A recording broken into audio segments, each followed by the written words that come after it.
Hi, I'm Gabby and I'm here today to get my hair done by my wonderful team of stylists. Why don't you come with me? Hey guys, Jeff Elzenny with HairClub, and I'm here with my friend Gabby. And what are we doing for you today? Are we doing new hair? Are we doing something different? Yeah, we're doing new hair color and possibly cut. Awesome. So that sounds really exciting. Yes. All right, everybody stay tuned and watch the transformation for Gabby. Hair loss has affected me in losing my confidence as I've lost my hair. It has been a long trek. I have done everything from tape-in extensions to wearing wigs, and I couldn't find anything to fit me that worked with my daily activities. I would try to go to salons and diet certain ways. I actually left a lot of those salons crying.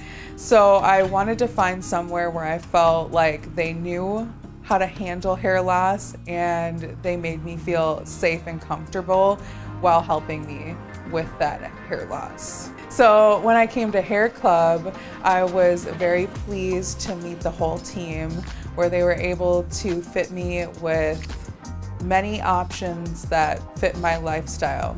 My hair within my daily activities is really versatile. I'm able to throw it up in a ponytail if I go to the gym. I'm able to style it for a night out with the girls. Anything I do, I'm able to adjust. Now going to social events with my hair back, I feel rejuvenated and I feel like my outfit is complete from head to toe. One of the best decisions I ever have made for myself is to get my hair back.